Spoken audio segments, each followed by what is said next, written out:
Bonjour et bienvenue sur à la conférence sur les statuts des métiers de l'aide à domicile. En effet, travailler à domicile, on l'a déjà vu, peut, peut vous permettre vous pouvez avoir plusieurs statuts, en fait, et aujourd'hui, pour essayer de bien s'y retrouver dans l'ensemble de ces statuts, nous avons fait appel à des experts qui vont nous expliquer ces différents statuts. Alors nous avons le plaisir d'accueillir, madame, Xubac Coralie de Particulier Emploi, donc qui est animatrice, territoriale et qui va intervenir sur cette notion, et nous avons aussi le plaisir d'accueillir, madame, Lisa Mercuriali et monsieur Thomas Caillé, respectivement, responsable RH et chargé de mission RH à l'ADMR, et qui vont, nous expliquer ce en quoi consistent les différents statuts pour vous éclairer dans les choix que vous pourrez faire, vous-même pour exercer à domicile. Alors en premier lieu, eh bien, je vais passer la parole à madame, Zubac, de Particulier Emploi, qui va nous expliquer, une particularité du statut. Oui, bonjour. Donc,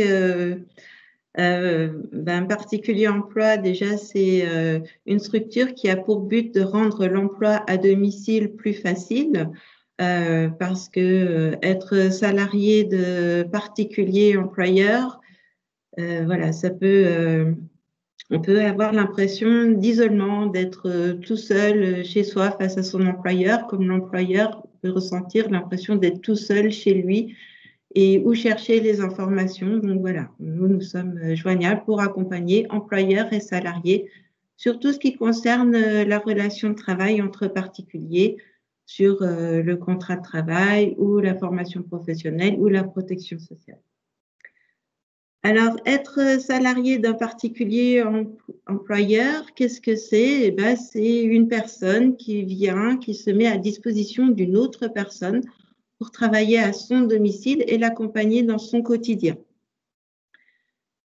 C'est quelque chose qui, contrairement aux idées reçues, ce ne sont pas des petits boulots, ce sont des vrais métiers, ce sont des métiers encadrés.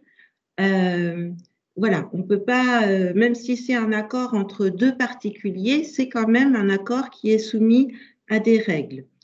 Ces règles, ce sont les règles notamment de la Convention collective nationale des salariés du particulier employeur, qui va définir les grands principes qui régissent le contrat de travail. Il y a aussi les contrats de travail, bien sûr. Alors, beaucoup de particuliers sont réticents à rédiger un contrat de travail écrit. Ils ont peur d'être pris au piège, d'être coincés, on va dire. Mais en fait, c'est une sécurité aussi bien pour l'employeur que pour le salarié. En général, ce sera des contrats en CDI. Et de toute façon, sans faire de contrat de travail, le fait d'être engagé dans une relation de travail, c'est un CDI. On ne peut pas faire n'importe quoi. Il y a des règles qui définissent le temps de travail, différents aspects. Et tout ça, ça se retrouve donc dans la Convention collective nationale des salariés du particulier employeur. Dans le secteur aussi, comment dire, il y a des postes à temps plein et des postes à temps partiel. D'accord? On trouve les deux types de contrats, à temps plein ou à temps partiel. Mais un salarié qui est embauché à temps partiel peut cumuler plusieurs contrats à temps partiel sur une même semaine. Alors, il peut le faire soit en n'ayant que des particuliers employeurs, il sera alors multi-employeur, ou alors il peut le faire en faisant quelques heures auprès d'une structure prestataire, comme la DMR par exemple, et quelques heures également auprès de particuliers employeurs. Et du coup, ces contrats de travail seront régis par des règles distinctes. Ce ne seront pas les mêmes règles qui vont s'imposer. À titre d'exemple, moi, j'ai une amie qui est employée familiale, donc qui fait des tâches ménagères, et elle a 8 particuliers employeurs. Donc, elle a 8 contrats distincts. Et elle va aller chez les uns, chez les autres, mais du coup, ça lui fait plusieurs contrats à temps partiel, mais mis bout à bout, c'est comme si elle travaillait à temps plein. Voilà, ça c'est un avantage. Madame Euh, Zuboff, excusez-moi, ce oui, que vous dites, c'est qu'on peut avoir donc plusieurs, on peut cumuler. Alors on verra Madame Mercuriali, Monsieur Caillé qui vont nous présenter un autre statut, mais ça veut dire d'ores et déjà qu'on peut cumuler plusieurs statuts quand on exerce au tout à fait. domicile.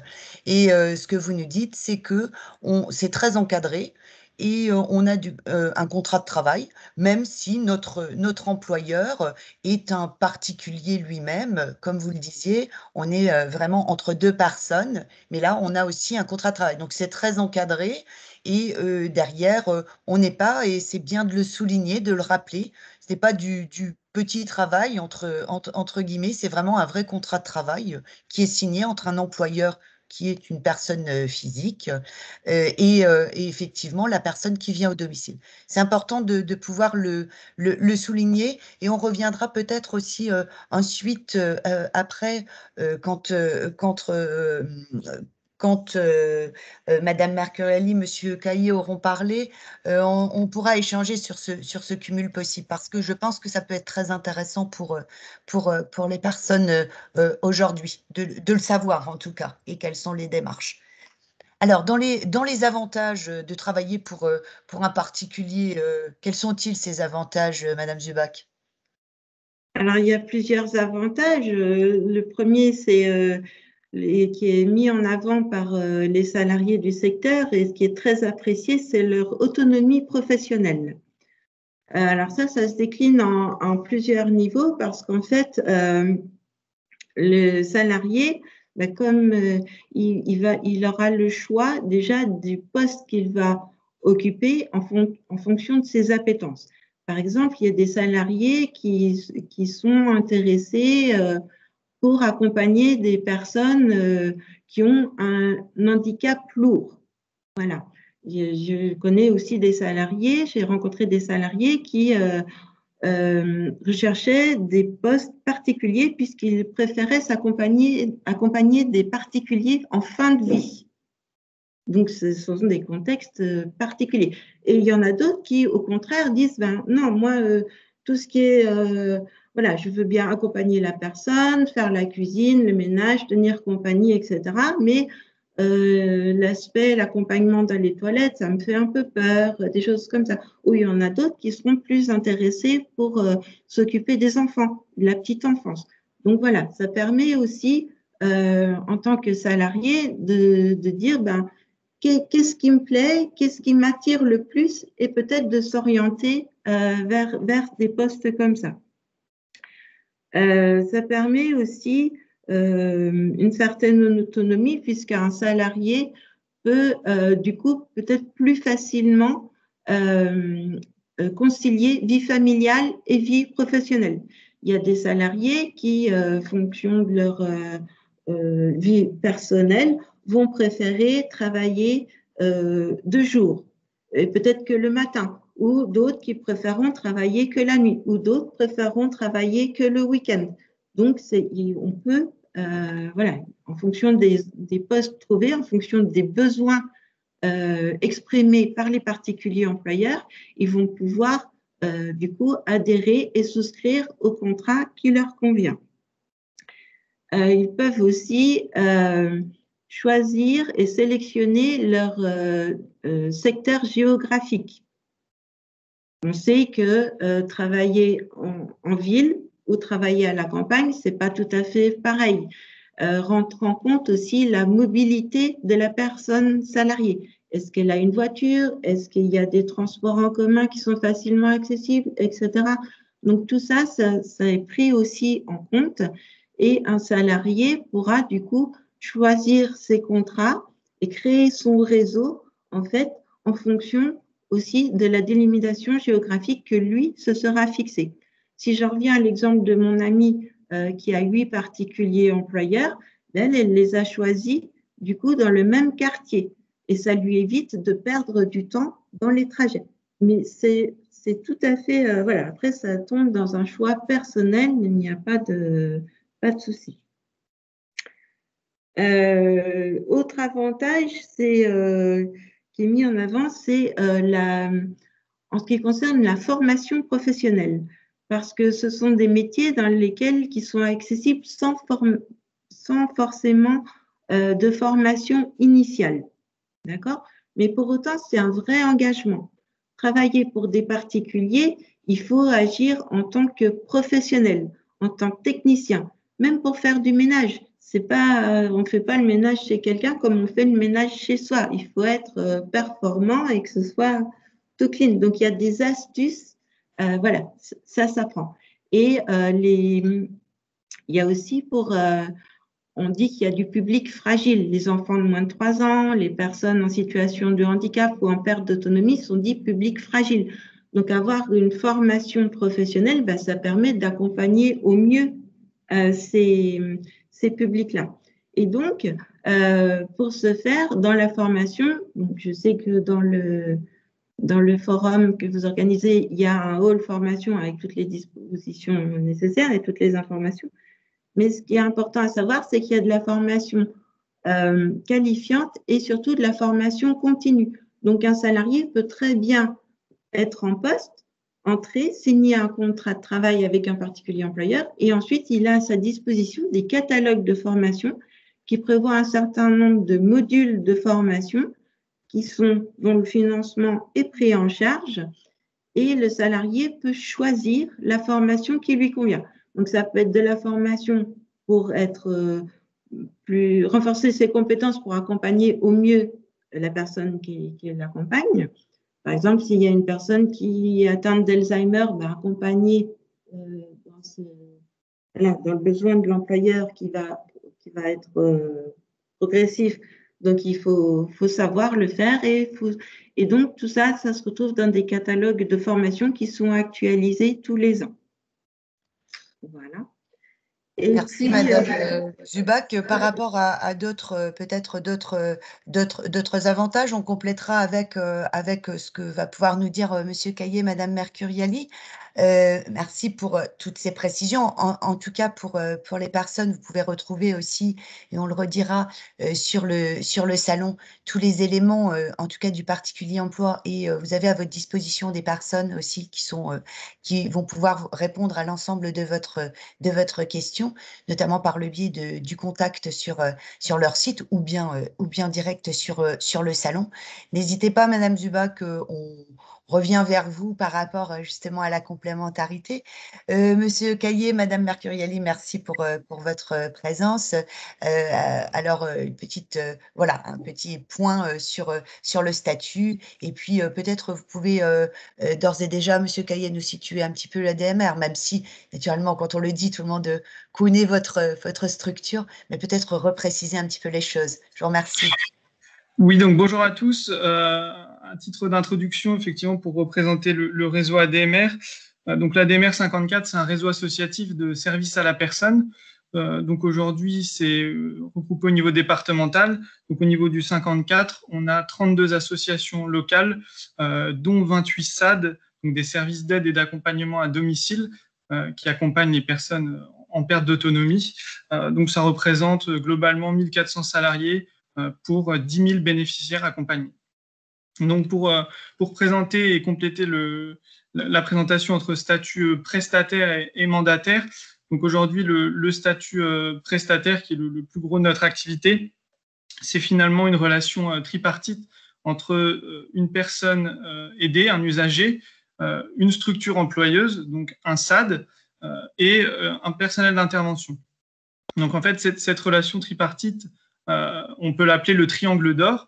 Donc on va avoir un premier lien entre la structure employeuse, le SAD, et la personne aidée. C'est un lien hiérarchique. Il y a bien aussi un contrat de travail entre ces deux entités.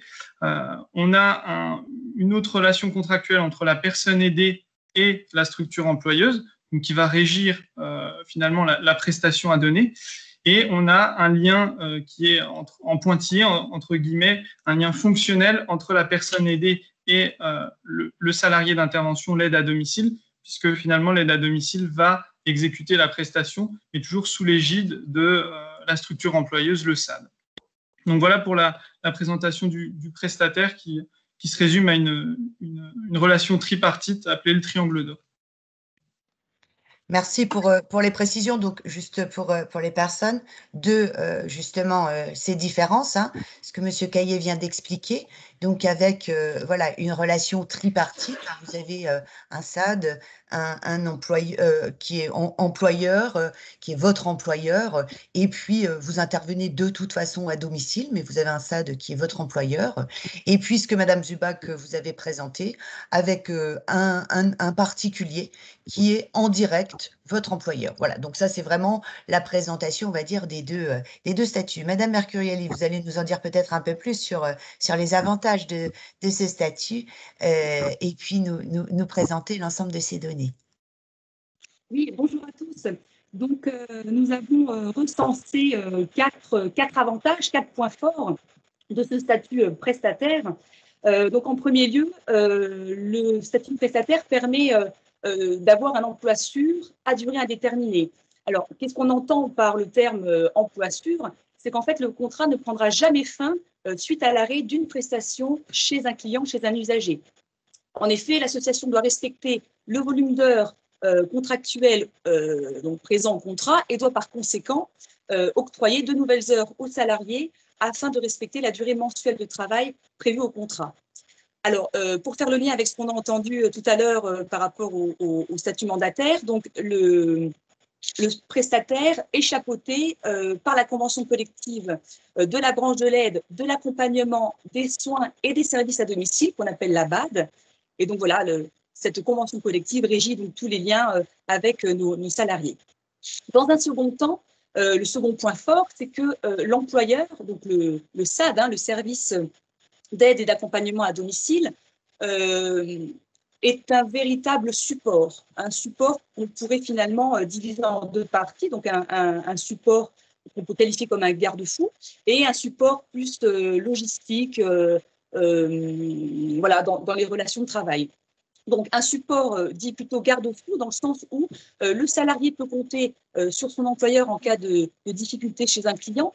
Si la situation se dégrade, par exemple, parce que les limites des missions de l'aide à domicile ne sont pas respectées, l'employeur peut intervenir pour recadrer les interventions. On peut citer, par exemple, un salarié qui remonte justement au sein de son SAD quelques difficultés chez un usager, comme par exemple le fait de devoir le porter pour l'installer de son lit vers un fauteuil et qui nécessiterait normalement un lève-malade, donc une aide technique. Dans ces cas-là, le SAD peut intervenir auprès de la famille, par exemple, pour expliquer qu'il faut à tout prix avoir ce type de dispositif au sein du domicile pour préserver la santé du salarié. Voilà, c'est quelque chose qui peut, le fait d'avoir justement le SAD et l'employeur présent, voilà, peut servir de garde-fou parce qu'au final, on peut très bien dire, si vraiment la situation est très compliquée, on peut très bien voilà, dire à la famille, écoutez, si vous ne mettez pas en place ce dispositif, ce sera très compliqué pour nous de continuer cette prestation parce qu'effectivement, il y a l'aide à domicile et en même temps, il y a aussi la santé de nos salariés et c'est toujours être dans cet équilibre-là. L'employeur donc intervient aussi, on va dire, en soutien de différentes manières. Alors, on peut évoquer par exemple le plan de formation. Je ne sais pas, Thomas, je te laisse peut-être étayer par rapport au plan de formation les actions qu'on peut mettre en place. Oui, alors effectivement, dans le cas du réseau ADMR, par exemple, nous, on a un plan de formation en 4 étapes pour les nouveaux embauchés. On met en place ensuite des formations thématiques à destination des salariés. Donc voilà, ici, l'accompagnement du SAD de l'employeur, c'est un véritable atout en termes de formation. On construit un plan de formation au niveau départemental et on accompagne ensuite les salariés au niveau local. Alors, on peut aussi parler donc de l'aspect prévention, santé et sécurité. Donc, on met vraiment un point d'honneur justement à mettre en place toutes les mesures nécessaires, que ce soit en lien avec la médecine du travail, en mettant en place des commissions de santé, des commissions prévention, santé, sécurité. Le but étant d'analyser par exemple les accidents du travail, savoir dans quelles circonstances ils ont eu lieu, qu'est-ce que ça a pu engendrer hein, en termes d'un point de vue santé aux salariés. Et donc voilà, on étudie ces choses-là, on essaye de mettre en place des actions préventives L'année dernière, par exemple, alors on n'a pas pu le faire cette année à cause de la situation sanitaire, mais l'année dernière, par exemple, on a mis en place, en partenariat avec l'école de kiné de Nancy, une journée exclusivement dédiée à la mise en place de bas de contention. Parce qu'on s'est rendu compte, en analysant tous les accidents du travail qui avaient eu lieu sur l'année 2018, que la posture pour mettre en place les bas de contention était un réel problème pour les salariés qui se blessaient parce que c'est quand même très compliqué ce geste-là, et il y a une vraie maîtrise, une vraie technicité à avoir. Donc ça, c'est très important. Et puis, nous sommes en train de mettre en place avec la CARSAT un plan d'action pour pouvoir uniformiser justement ces systèmes de prévention. Alors, ça a pris un petit peu de retard dans le calendrier parce que, voilà, à cause de tout ce qui se passe en ce moment. Mais voilà, il y a différentes actions qui sont menées justement pour préserver la santé des salariés. Et puis, alors, ce qu'il y a aussi de positif dans le fait de dépendre d'un SAD, c'est justement les prises en charge particulières en cas d'aléa. On l'a vu là pendant cette pandémie, les SAD ont pu mettre en place des distributions de pays, donc des équipements de protection individuelle. Il y a eu toute une campagne de vaccination où les salariés ont pu, par le biais de leur SAD, voilà, se faire vacciner et être guidés aussi pendant toute cette période. Il ne faut pas oublier aussi que les SAD, alors pour la majorité d'entre eux, ont mis en place un CSE. Et donc, les représentants du personnel ont aussi une place très importante dans la vie, dans la vie des SAD et la vie des salariés. Donc, en termes de représentation du personnel, c'est quand même un aspect aussi à ne pas négliger. Donc, le dernier point, c'est le point, on va dire, financier. Avant ça, je ne sais pas si tu veux rajouter quelque chose, Thomas? Non, c'est bon, c'est très clair. D'accord. Le dernier point, c'est le point financier. Donc, il y a un élément qui n'est pas négligeable non plus et qui permet aussi de garantir la rémunération du salarié, c'est la subrogation en cas d'arrêt maladie. Aujourd'hui, tous les salariés de notre réseau, par exemple, ont le maintien de salaire pendant leur période d'absence. Alors, bien évidemment, ça ne change rien sur la carence de 3 jours. Hein. La carence de 3 jours est bien retirée du salaire, mais à partir du 4e jour, on maintient le salaire qu'aurait dû toucher le salarié, et c'est la sécurité sociale qui nous rembourse directement les indemnités journalières. Donc, ça permet aussi